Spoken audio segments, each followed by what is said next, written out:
riešite aj tie delikty duchovných. Je to pre vás ťažké, keď ste v podstate aj kňaz, aj sudca? Tedy si uvedomujem tú ľudskú úbohosť, pretože tie delikty sa nedopúšťajú len niektorí kňazi, ale aj v iných profesiách sa to stáva.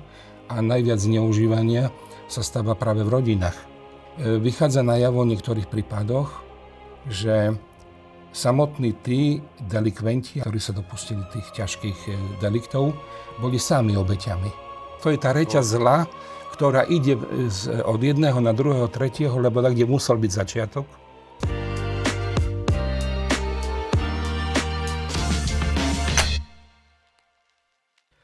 Vítajte pri ďalšej časti podcastu Župa šupa. Dnes nahrávame v slávnostnej atmosfére, pretože Košický kraj si váži osobností, ktoré menia svet a pritom nezabúdajú, odkiaľ pochádzajú. Môj dnešný host dokazuje, že z východu sa dá dokráčať ďaleko. Možno až na takú adresu, kde poštu preberá samotný Svätý Otec. Pozvanie prijal rodák zo Zemplína, Dominikán a sudca Najvyššieho Vatikánskeho súdu, monsignor Miroslav Konštanc Adam. Vítajte doma. Ďakujem pekne, pán predseda. Ako sa vraví, všetky cesty vedú do Ríma. No od minulého týždňa alebo minulého mesiaca už aj letecky z Košic do Ríma. Tak vítajte doma ešte raz. Ste čerstvým laureátom našich osobností, teda oceňovania osobností Košického samosprávneho kraja. Ako sa cítite pri tomto ocenení? Tak keď som sa dozvedel, že pán primátor Michaloviec a mestské zastupiteľstvo ma navrhli na túto cenu, lebo niekto musel navrhnúť, nie, laureáta, tak ma to aj prekvapilo, aj dojalo. Povedal som si, kto vie, jak to dopadne v Košiciach. Veď Košice aj dostanú plno návrhov, veď Župa je veľká, kraj Košický. No ale naozaj, keď sa to potvrdilo a mi bolo oznámené, tak padlo mi to tak milo pri srdci. Viete, pred 10 rokmi, pred 13, keď bolo 20. výročie vzniku Slovenskej republiky, tak som od vtedajšieho ministra zahraničných vecí v Ríme na veľvyslanectve slovenskom prijal ocenenie veľvyslanca, teda z veľvyslanca, od veľvyslanca ocenenie ministra zahraničných vecí a európskych záležitostí za šírenie dobrého mena Slovenskej republiky v zahraničí. Už vtedy to bola veľká podsta, pokiaľ hovoríme o našej vlasti. No ale viete, je to iné, keď to dostanete od vlastných rodákov, od krajanov, pretože sami vieme z dejín, že nevšade si úctia alebo si spomenú na svojho rodáka alebo krajana. Tak naozaj som veľmi vďačný, pán predseda, že má kraj, teda vaši poslanci spolu s vámi ste ma na to vybrali. Je to veľmi pekné. Ako by som začal, tak zaujímavo možno. My vás poznáme ako cirkevného sudcu, ale vy ste, neviem, či všetci vedia, aj vyštudovaný veterinár. Áno. Ako sa dostane človek od veterinára k cirkevnému súdu? Toto nám vysvetlite. Tu som v Košiciach vyštudoval vysokú školu veterinárskú, 5 rokov tedy trvalo štúdium, bolo skrátené, teraz je naspäť predĺžené, ako bolo niekedy. A boli to prekrásne roky, bolo socializmus tedy. No a nakoľko bol veľký tlak ideologicky ohľadom náboženstva a viery, tak tým, že som sa vzdelával tej svetskej oblasti, tej medicínskej, tak som cítil potrebu sa prehlbovať aj náboženskej oblasti. Tým, že som bol vždy praktizujúci katolícky veriaci, tak som začal študovať vtedy ťažko dostupnú, väčšinou pašovanú ku nám literatúru z filozofie, z teológie, ale aj z cirkevného práva. A tak som po rokoch, to trval proces, to nebolo z dňa na deň, som pocítil, že je rozdiel medzi zamestnaním a povolaním. To znamená, že zamestnaní som bol veterinárny lekár, pracoval som v štátnom veterinárnom ústave 3 roky v Michalovciach na oddelení bakteriológie, teda som sa venoval infekčným chorobám a potom na oddelení hygieny potravín, to bolo to isté, len jedno sa vyšetruje z kadaverov, po slovensky zo zdochlín, nie? A potravín, hygiena potravín, teda z potravín, ktoré idú do predaja. ale vyšetrovacie postupy sú tie isté. No a vtedy počas môjho zamestnania to nejak tak dozrelo, že som pochopil, že sa neuspokojím byť len veterinárnym lekárom, hoci som bol promovaný ako najlepší študent. Som dostal cenu rektora vysokej školy za najlepší prospech. Zo všetkých, ktorí sme boli vtedy promovaní, nás bolo 180 alebo tak v troch odboroch. No a pocítil som, že potrebujem sa venovať niekomu v tej duchovnej oblasti a tak som cítil, že moje miesto to moje práve povolanie bude iné, teda to kňazské. Ale vtedy som nemohol ísť do seminára študovať, lebo už som bol skončený vysokoškolský absolvent a tak som buď mohol emigrovať a študovať v zahraničí, alebo tajne. A tak som vstúpil tajne do rehole Dominikánov, som vlastne Dominikánom, reholným kňazom a prišiel toho prevrat v 89. roku a od 90. roku už som prešiel na štúdia na Palackého univerzitu do Olomouca, kde som počas 5 rokov vyštudoval filozofiu a teológiu a po roku kňazskej činnosti v Bratislave na Kalvárii ma vtedajší môj provinciál predstavený aj profesor vybral a poslal do Ríma na štúdia práva. To bol kardinál Dominik Duka, všetci sme ho poznali, nedávno umrel. Bol som aj na jeho pohrebe v Prahe v novembri minulého roku a tak mi povedal, posielam ťa na štúdia postgraduálne 5-ročné, ale aby si vedel, po štúdiách zostaneš v Ríme na väčšinu života, možno na celý život v službe Dominikánskej rehole a v službe Všeobecnej katolíckej cirkvi. No vidíte, mala si pravdu, bolo to prorocké, pretože potom po štúdiách ma zvolili za predstaveného Dominikánov na Slovensku. Som bol provinciálom tu 4,5 roka, ale potom ma znovu stiahli do Ríma, aby som tam presne sa venoval tomu, čo aj vy ste povedali v úvode. A tak som tam ďalší, už teraz bude 20 rokov v septembri, ako univerzitný profesor, kde som sa stal dekanom fakulty práva, potom rektorom Pápežskej univerzity a prvých 10 rokov som bol sudcom na prvej inštancii v Ríme pre celú oblasť Lácio, ako my máme Košický kraj, oni tam majú svoje regióny. A teraz posledných 10 rokov, včera som mal výročie. Prepáčte, nevčera, predčerom 21. apríla som skladal sudcovskú prísahu na apoštolskom tribunáli Rímskej roty, čo je pápežský tribunál odvolací pre celý katolícky svet. No a chcel by som vám povedať, že veľa je spoločného medzi medicínou a medzi právom. To som zistil až keď som to začal robiť ako sudcu.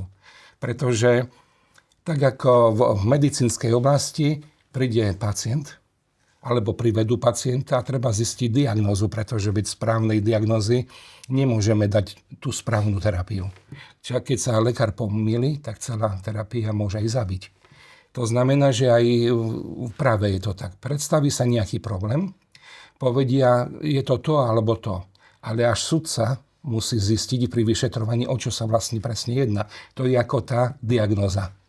A potom, keď sú najmä napríklad trestné procesy, lebo aj týmito sa zaoberám, treba pri terapii hneď zistiť prognózu a prevenciu určiť. K tomu, aby nedošlo k recidíve, ako v medicíne sa môže choroba vrátiť. To znamená, že treba robiť všetko preventívne, aby nedošlo k recidíve. A prognóza sa robí preto, aby sa vedelo, či vôbec sa oplatí liečiť. Lebo ak je pacient v konečnom štádiu choroby, tak aj práve nemôžeme dať nejaké prísne tresty, keď je dotyčný, kde ide, ten problém má psychického pôvodu, nezodpovedá úplne za svoje činy. To znamená, že aj výmera trestu práve je potom trošku iná. Z toho, čo ste povedali, jasné, že ste pôsobili na mnohých miestach, v rôznych krajinách, s rôznymi ľuďmi, s rôznymi kultúrami. No a ja to už viem, ale prezradte aj divákom alebo poslucháčom, koľko jazykov ovládate plynulo a koľkým rozumiete. Tak poviem vám tak, že čítam, píšem, telefonujem, hovorím tak 8. Na Univerzite Pápežskej, kde som stále aj profesorom, používame 5 jazykov denne, pretože študenti sú z celého sveta a majú právo odpovedať ústne skúšky a písať, aj písomné, aj všetky záverečné, aj doktorské práce po taliansky, španielsky, francúzsky, taliansky, anglicky a portugalsky. A v týchto jazykoch aj opravujem ich práce záverečné, doktorské dizertácie a tak ďalej. No a na súde pracujeme s 10 jazykmi. 9 je živých jazykov, z ktorých dostávame súdne spisy na odvolací tribunál do Ríma, alebo v preklade do jedného z týchto 9. A keďže nemôžeme písať rozsudky vo všetkých jazykoch sveta, iba v niektorých by sme mohli, a iným by sme museli dávať preklady, preto píšeme rozsudky a rozhodnutia iba v jednom jazyku po latinsky. No super. No a teraz pôsobíte na tribunáli Rímskej roty, čo ste aj spomínali. Tak povedzte, akými najčastejšími prípadmi sa zaoberáte na tomto tribunáli? Tento náš tribunál apoštolský je odvolací tribunál. Keď nie je možné na nejakom mieste alebo nejakej krajine, aby sa niekto dovolal spravodlivosti na prvej inštancii, tak my robíme aj tú prvú inštanciu. Ale normálne sme odvolací tribunál na druhej inštancii, tretej, štvrtej, niekedy aj na 5. dokonca. Závisí od prípadu. A 90% všetkých asi prípadov sú manželské prípady. To znamená, že sa týkajú vyhlásenia neplatnosti manželstva. Potom veľmi veľa prípadov máme, kedy manželstvo je platné, ale z rozličných dôvodov, najmä psychických. Manželia ani raz spolu sexuálne nespali. To znamená, že je to nenormálne, aby žili na silu zviazaným manželstvom. Preto pápež v takýchto prípadoch môže dovoliť im uzavrieť obidvom nové manželstvo kvôli tomu, že by to bolo proti prirodzenému právu, aby takto mali žiť, pretože niekedy je to relatívne, že je problém medzi nimi len dvoma, ale nemajú problém sexuálneho charakteru s inými osobami. Preto dovolí takto. A je to jediná inštancia na svete, teda pápež, ktorý môže to dovoliť. No a potom sú prípady, kedy máme trestné prípady klerikov na odvolacom tribunáli. Ak sa dopustia kňazi ťažkých morálnych deliktov s inými dospelými osobami, potom sú cirkvi v Ríme aj špeciálne tribunály. Ak sa dopustia klerici ťažkých morálnych deliktov s osobami maloletými, takzvaná pedofilia, ako to poznáme. No a potom sú tam majetkoprávne spory. Súdia sa napríklad reholné inštitúty s diecezami o nehnuteľný majetok, komu patria nejaké kostoly, putnické miesto, alebo polia, lesy, alebo aj majere a tak ďalej. To znamená, že tie majetky niekedy majú obrovskú hodnotu. To znamená, že sa to nedá zľahčiť, že to nie je dôležité. Je to veľmi dôležité. No a potom sa ešte súdia medzi sebou kňazi, farári najmä, alebo farári proti svojim biskupom za poškodenie dobrej povesti. To znamená, že napríklad farár píše, môj biskup má pravdu, keď ma odvolal z farárskeho miesta, už nemôžem byť nikdy do smrti farárom, ale prečo ma to oznámil na zhromaždení kňazov celej diecézy a tým ma poškodil moju dobrú povesť. Lebo viete, platí zásada, že aj delikvent má právo na dobré meno, dovtedy, kým nie je odsudený. To znamená, že keď je niekto ešte len obvinený, neznamená, že sa to aj dokáže. Takže aj v cirkevnej oblasti, nielen v civilnej, lebo aj v civilnej sú tieto procesy, sa konajú tieto. To je gro tých prípadov. A potom sú špeciálne niekedy prípady, kedy pápež priamo nás poverí niečím špeciálnym, pretože sme jeho tribunál. On je predstavený pracovný nám. Teda pápež pre mňa je nie len cirkevný predstavený, ako všetkým katolíkom na svete, ale mne aj pracovným. Čelí cirkevné právo výzvam digitálnej doby, napríklad v súvislosti aj s prípadmi, ktoré ste spomínali, ja neviem, v súvislosti aj s natáčaním videí, nahrávkami, umelou inteligenciou a podobne. Je už viac tých dôkazov alebo pribúda tých prípadov v súvislosti s touto digitálnou dobou? Tak pokiaľ ide o prácu na našom tribunáli, nepoužívame pri práci umelú inteligenciu z dvoch dôvodov. Prvý je ten, že ona neovláda dobre latinsky, pretože ona ovláda len to, čo je zavesené na internete. A na internete nie je dosť latinských textov, aby mohla bezchybne napríklad nám pomáhať pri písaní rozsudkov alebo čo. A po druhé, nedigitalizujeme naše súdne spisy, pretože sú mnohokrát delikátne, aby došlo k porušeniu privacy. To znamená, že vám poviem príklad. Riešime proces manželskej nulity, neplatnosti manželstva a tam vyjde najavo, že pozvaná stránka, teda manžel, v tomto procese je napríklad dealer drog. Alebo organizuje nákup dievčat v Rumunsku, v Maďarsku, na Ukrajine na prostitúciu. V Taliansku napríklad. A to sú všetko trestné veci v civilnej oblasti. Alebo vyjde najavo, že stránka, napríklad žena v tomto prípade, bola celé detstvo, celú mladosť zneužívaná. A presne tam povie, kým, ako často, viete, ako to sú ťažké prečiny pedofilné. A teraz my to nemôžeme zavesiť na internet. To znamená, že nepoužívame aspoň na teraz pri našej práci umelú inteligenciu. Všetko pracujeme v spisoch tak, že nám robia len kopie spisov, ktoré nemôžeme nikomu poskytnúť. A po vynesení rozsudku originály sa natrvalo uchovávajú v archíve a všetky tie kopie sa skartujú. Pokiaľ ide o umelú inteligenciu, áno, bol som aj v jednom trestnom špeciálnom procese menovaný pápežom, kedy to bolo prvýkrát v dejinách, kedy bol obvinený aj odsúdený jeden vysoký cirkevný hodnostar s vatikánskym občianstvom. Preto bol aj súdený ako v mestskom štáte Vatikán.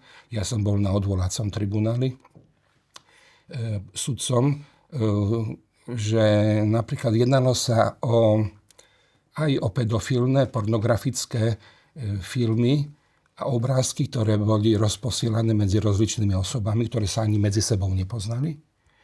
Ale pritom nebola ani jedna fyzická obeť. To znamená, že bol odsúdený na 5 rokov väzenia vo Vatikáne, na 20 000 pokuty v euro a potom ďalšie menšie tresty. No ale bolo to zaujímavé aj pre mňa, lebo to bol prvý precedentný prípad, že nakoniec sú v takejto dnešnej dobe nové delikty, ktoré nikdy predtým neboli, ktoré súvisia s internetom, s rozširovaním takýchto materiálov, vymieňaním medzi sebou. Lebo je rozdiel, ak niekto sa to pozrie a vypne, a iné, keď to zdieľa s inými osobami. Čiže veľa tých rozsudkov vlastne, alebo väčšina ani nie je na internete. A čo možno by ešte zaujímalo divákov, tak aké sú dôvody ešte ďalšie, možno tých rozvodov alebo tej nulity manželstva? Áno, dôvodov je veľmi veľa, veď sa to prednáša o tom a študuje 3 roky na postgraduálnych štúdiách na fakulte práva. To znamená, že ja to len veľmi stručne poviem. Jedna skupina dôvodov sú manželské prekážky, ktoré dnes z týchto dôvodov je dosť málo dnes. Vyhlásenia neplatnosti, to sú ako pokornosť. Potom nízky vek, že niekto 12-ročný alebo 12-ročná, viete, musí dospieť do istého veku, aby mohol mať platné manželstvo. Alebo zločin, že niekto si nájde milenku alebo milenca, zabije manžela alebo manželku, aby sa mohol zosobášiť, tak to nedá sa povoliť cirkevný sobáš. Volá sa prekážka zločinu. A to som vám povedal len príklady, alebo impotencia takisto. Nie je možné sa zosobášiť, ak niekto je impotentný, trvalo pred sobášom a nie je nádej, aby mohol byť vyliečený. A potom samozrejme, že je viac týchto prekážok. Potom druhá skupina je, keď je tam nedodržaná forma. To znamená, že keď je pri sobáši dvoch aspoň jeden katolík, tak je povinný dodržať kanonickú formu. To znamená, že sa zosobáši pred katolíckym svojim farárom alebo jeho delegátom a pred 2 svedkami. Ak to nedodrží, tak to manželstvo je neplatné. Že napríklad pôjde len sa civilne zosobášiť. Alebo sa pôjde zosobášiť do nekatolického kostola. Viete, biskup môže dať dovolenie od dispens, od dodržania tejto formy, ale treba to požiadať vopred. A keď to nikto nepožiada, tak to robia, tak je to neplatné pre tú katolícku stránku. Tým, že nie je platné pre katolícku, tak tým pádom celý že manželstvo je neplatné. No a potom je veľká skupina dôvodov, ktoré sa týkajú napríklad simulácie. Možno 40% všetkých rozsudkov sa týkajú simulácie manželského súhlasu. To vám poviem príklad.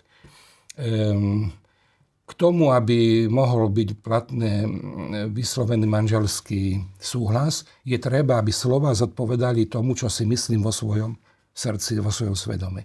Ale keď jedno myslím a druhé poviem, tam je disproporcia, to sa volá simulácia. To znamená, že ja sa nechcem zosobášiť a hovorím áno na všetky otázky. Áno, chcem. To znamená, že vylúčujem samotné manželstvo o sebe, neakceptujem nejakú formu manželstva, ani civilnú, ale s okolnostiami som prinútený sa zosobášiť, tak to hovorí, že áno, chcem, ale ja nechcem. Potom vylúčenie dobra manželov, vylúčenie potomstva. Dnes je to dosť časté v západnej Európe, možno pomaly to príde aj ku nám, kedy mladí ľudia, alebo relatívne mladí, vstupujú do manželstva s tým, že chcú byť len dvaja, ako muž a žena, a nechcú mať deti. Lebo deti vyžadujú starostlivosť, berú čas a peniaze. To znamená, že keď niekto s takýmto úmyslom vylúči potomstvo, vstupuje do neplatného manželského zväzku. Niekto má 3, alebo 4, alebo 2 ženy, s ktorými súčasne chodí, alebo dievčatá. A prvá, ktorá otehotne, si ju musí zobrať. Ale nepretrhol vzťah s ostatnými. To znamená, že si vylúčuje manželskú vernosť. Že súčasne so svojou vlastnou manželkou si vyhradzuje právo mať vzťah s inými ženami. Alebo, viete, chodia, v dnešnej dobe sú tiež také páry, kedy sú zasnúbení v úvodzovkách 10-12 rokov, dlho, nekonečne, aj bývajú spolu. Nefunguje to, stále sa hádajú. A nakoniec si už povedali, tak už sme ich zostarli. Už všetci naši kolegovia, kamarátky sa povydávali, už majú aj deti, tak konečne aj my sa ideme vziať. No ale vidia, že to nefunguje medzi nimi. Tak si povedia, tak vyskúšajme to. To znamená, že manželstvo na skúšku. Že možno požehnanie tam pri oltári robí zázrak a my sa budeme mať rádi a bude to fungovať. Lenže zázrak sa nestane, ono to nefunguje a to manželstvo sa niekedy do roka rozpadne. Takže aj keď niekto vstupuje do manželstva s tým, že veď keď to nebude fungovať, našťastie máme rozvod. Viete, je to zneplatňujúca okolnosť. Takže to je táto veľká skupina. Potom ďalšia veľká skupina, ľudská nezrelosť. Dnes čím ďalej, tým viac máme mladých ľudí, ktorí do 30-ky, do 40-ky sú nezreli. Možno dôjdu k tej zrelosti neskôr. Musia ešte niečo prežiť, lebo tak, ako sa žije, že rodičia všetko chcú zabezpečiť svojim deťom až do... Ešte už aj sami pracujú všetko, len aby im nič nechybalo, nie sú samostatní. A tak potom vstupujú do manželstva, si neuvedomujú, aké sú tam povinnosti a práva. A sú potom prekvapení, keď sa vezmu, že čo všetko treba prežívať v manželstve. Nie? Tak to je jeden z dôvodov. Druhý je neschopnosť vziať na seba povinnosti manželského života z psychických dôvodov. To znamená, že majú poruchy osobnosti. Čím ďalej, tým viac, aj čítam to aj na našich slovenských weboch, že i na základných školách naši učitelia vidia na stredných, je už 30% detí vo výchove, vo vzdelávaní majú psychické problémy. A to je často z domu, lebo už rodičia tak sa správajú doma, sa stále hádajú a tak ďalej. Sa to prenáša na deti a oni potom vyrastajú psychickými problémami. Nehovorím, že sú nejaké ťažké diagnózy, ale môže to ovplyvniť platnosť ich manželského súhlasu.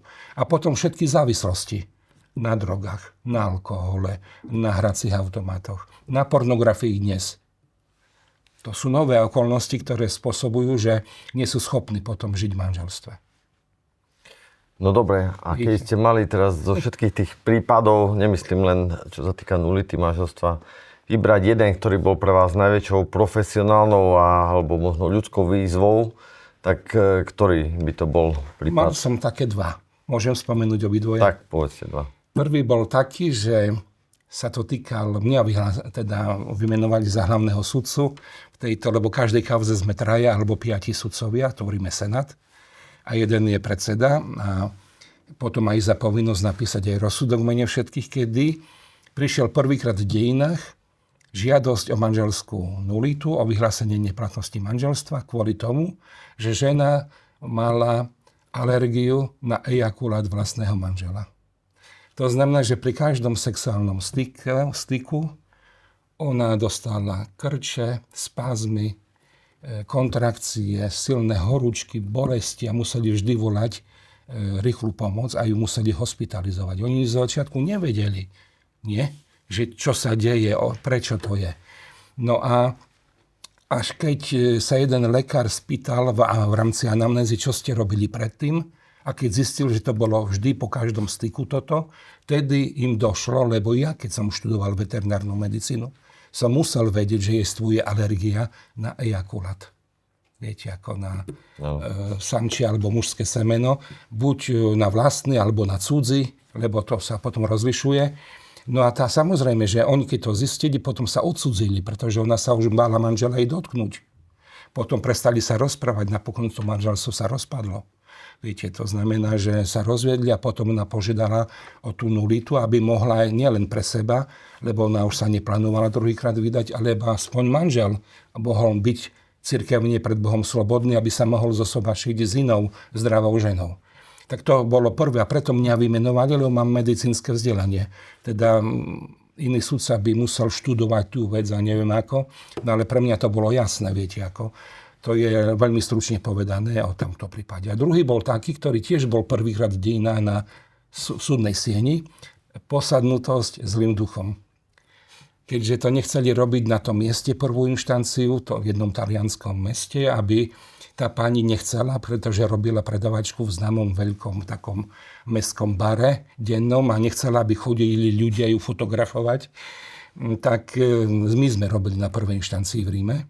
Tuto a tiež dali mňa, lebo mám medicínske vzdelanie, lebo tam treba byť veľmi rozumný. Viete, nie každé podozrenie, z 1000 prípadov podozrenia na posadnutosť zlým duchom, iba jeden prichádza do úvahy, maximálne 2. Že by to mohla byť pravda. Promile, hej. Áno, promile, nie percento, promile.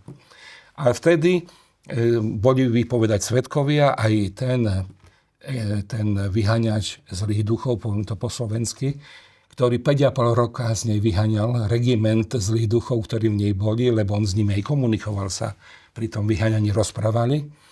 No a bola poviazaná reťazami počas toho vyháňania každú sobotu 45 minút. No a je to história prestrašná. To je ako scenár na hororový film. No a takisto sme vyhlasili za neplatné to manželstvo. No ale bolo to prvýkrát. Samozrejme, že ja som potom menoval okrem toho aj jedného známeho psychiatra, pretože nejestvuje v cirkevnom zákonníku paragraf, na základe ktorého je možné vyhlásiť manželstvo kvôli posadnutosti zlým duchom. To znamená, že som musel nájsť psychickú príčinu, ktorá nesúvisí priamo s týmto a ten psychiatr našťastie u nej našiel ťažkú poruchu osobnosti histrionického typu, to je hysteria, niekedy sa to volalo, a to nám pomohlo, nám stačilo, aby sme mohli to manželstvo vyhlásiť za neplatné. V podstate riešite aj tie delikty duchovných. Je to pre vás ťažké, keď ste v podstate aj kňaz, aj sudca, rieši tieto delikty voči maloletým a podobne. Čo pri tom prežívate? Lebo je to dosť taká téma, ktorá sa v spoločnosti, o ktorej sa rozpráva. Áno, máte pravdu tým, že tieto delikty riešime v mojom prípade, tí delikventi sú duchovné osoby, kňazi najmä. To znamená, že tedy si uvedomujem tú ľudskú úbohosť, pretože tie delikty sa nedopúšťajú len niektorí kňazi, ale aj v iných profesiách sa to stáva. A najviac zneužívania sa stáva práve v rodinách. V rodinách najviac. Takže tedy si uvedomujem, pritom ja som na odvolacom tribunáli. To znamená, že prvá inštancia už bola daná. Vychádza najavo v niektorých prípadoch, že samotní tí delikventi alebo no ako tí, ktorí sa dopustili tých ťažkých deliktov, boli sami obeťami vo svojom detstve alebo mladosti. To znamená, že oni si tak navykli na takýto nenormálny sexuálny štýl života a nedokázali by, aj keby neboli kňazmi, aj keby sa oženili, oni by to robili aj ako ženatí mužovia. Že oni v podstate to majú ako... A prenašajú to je reťaz. To je tá reťaz zla, ktorá ide od jedného na druhého, tretieho, lebo tak, kde musel byť začiatok. To znamená, že oni sú aj ťažko postihnutí psychicky. Viete, tak to navonok nevyzerá, že by mali poruchu, ale oni majú tie poruchy osobnosti. To znamená, že, čo vám poviem, je to smutné, lebo sa to týka mojej profesie, nie? Nemalo by to byť. Je to o to ťažšie, pretože každý kňaz moralizuje, nie? Hovorí, ako treba správne, morálne žiť. A keď sám to nerobí a prípadne sa dopúšťa ťažkých pokleskoch, tak to by bolo veľké pohoršenie. A mnohí môžu prísť aj o vlastnú vieru kvôli tomu. Takže je to veľmi smutné. V spoločnosti máme taký fenomén, že 100-krát opakujúca sa lož sa stáva pravdou. No a teraz, ako vy odporúčate proti tomuto bojovať? Silnejšou pravdou, alebo kričať silnejšie pravdu, alebo možno túto 100-krát opakovanú lož ignorovať a byť ticho? Pozrite sa, závisí od okolností, v ktorých sa to deje. Ale ja by som dbal, alebo snažil sa v tomto prípade prizvukovať kritické myslenie. Pretože dnes sa predkladajú mnohé nepravdy, aj vo verejnoprávnych médiách, ktoré sa preberajú zase z iných médií a takmer nikto z nás si nemôžeme overiť, či je to pravda, lebo nemáme k tomu prístup alebo prostriedky. Nie? A keď to všetky stanice sveta opakujú, nakoniec zistíte, že asi je to tak, ale nemusí to byť tak. To znamená, že treba mať kritické myslenie.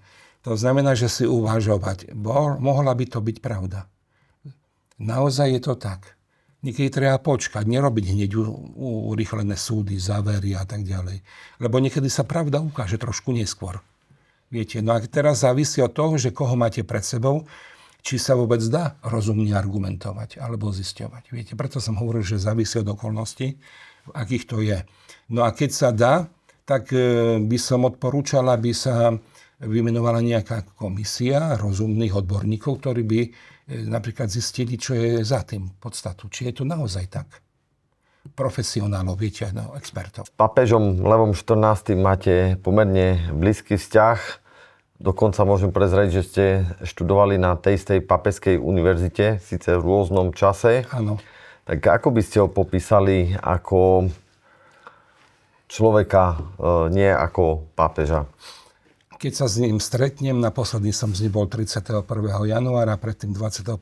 novembra, tak vždy mu odovzdám pozdravy zo Slovenska a z Pápežskej univerzity, Angelikum, na ktorej aj on i ja sme študovali, a vždy sa veľmi milo usmeje. To znamená, že vyzerá to tak, že má milé spomienky i na Slovensko, veď vieme, že tu bol 4-krát predtým v dejinách. No a keď by som ho popísal, aký je, treba vedieť, že on vyštudoval matematiku, skôr ako sa stal reholníkom a kňazom. A potom, keď už bol kňazom, vyštudoval právo. To znamená, že jeho spôsob myslenia je praktický. Každé jedno rozhodnutie, ktoré urobí, trošku trvá, pretože si uvedomuje dôsledky a rozmýšľa, že keď podpíše, vymenuje, nariadi, že aké to bude mať dopad. Na rozdiel od pápeža Františka, ktorý bol impulzívny, jemu sa niečo zapáčilo, nejaká myšlienka alebo nejaká osoba a hneď ju povyšil do nejakého vysokého cirkevného úradu alebo tak.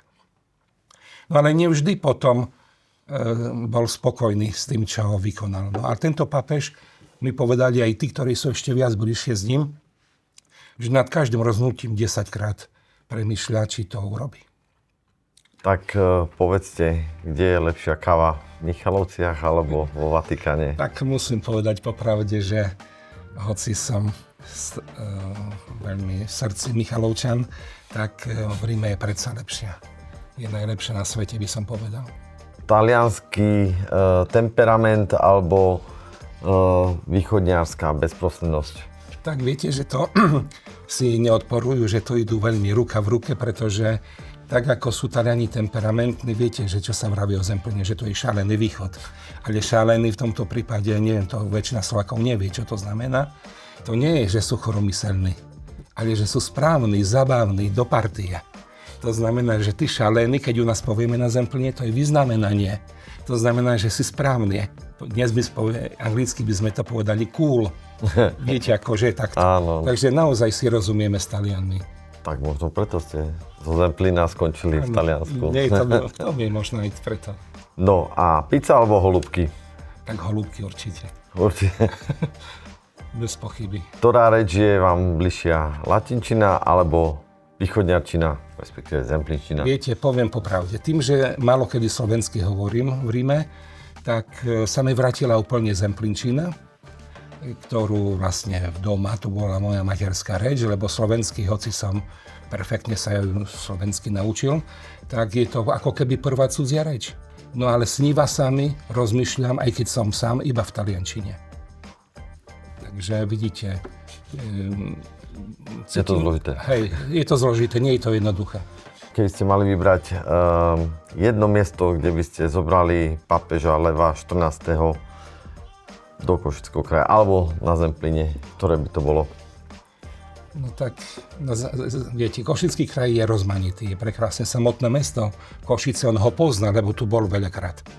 Ale to, čo nepozná, je možno Vinné jazero, Zemplínska šírava, neviem, či by sa mu to tam páčilo, to nie, ale možno aspoň tak ho previesť, aby to videl. Máme aj pekné pamiatky historické, viete, to znamená, že potom aj chrámy máme, viete, ako by sú odpusty slávne a tak ďalej. Takže bolo by takých miest, bolo. Čo máte najradšej na Košickom kraji alebo na východe? Tak pozrite sa. Ja si myslím, že tá mentalita naša.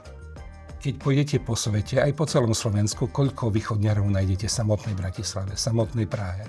Keď som bol v Kanade, v Spojených štátoch amerických a tak ďalej, keď ma predstavili, že tu je kňaz zo Slovenska, po omši ma čakali, tí ľudia, a všetci boli východňari, alebo povedali, my sme už 3. alebo 4. generácia a hovorím, no odkiaľ boli vaši predkovia. A oni poviem, my nevieme. No a viete niečo povedať po slovensky, že hej, tak povedzte mi. A oni, jakže máš? Tak som hneď vedel, tak boli z toho kraja, jak ja som im vysvetľoval. A tedy som pochopil, že tá naša mentalita nás ženie. Viete, že sme lokal patrioti, ako i ja som. Som si myslel, že v živote neodídem z toho krásneho Zemplína, z Michaloviec, tak sa mi tam páčilo, aj vždy sa mi páči. Ale nakoniec nedržíme sa, keď treba, ideme. Viete, to nie všetci na Slovensku majú takú mentalitu. Radšej zostanú, stokrát si rozmyslia, nejdem nikde a zostanem tu. Ale východňarov nájdete všade, ale naozaj dobre, na vysokých miestach, lebo vidíte, východňari sú aj schopní ľudia. Odvážnemu šťastie praje, by som povedal. A sú odvážni, tak sú aj šťastní. Ďakujem pekne, tak to bol taký krásny záver. A ja vám ďakujem, pán predseda. Milí diváci a poslucháči, toto bol môj dnešný hosť, monsignor Miroslav Konštanc Adam. Človek, ktorý lieči duše v Ríme, ale srdce nechal tu na východe. Ďakujem za rozhovor, pán monsignor, a vám ďakujem, že ste nás počúvali a sledovali. Toto bola Župa šupa. Ďakujem pekne.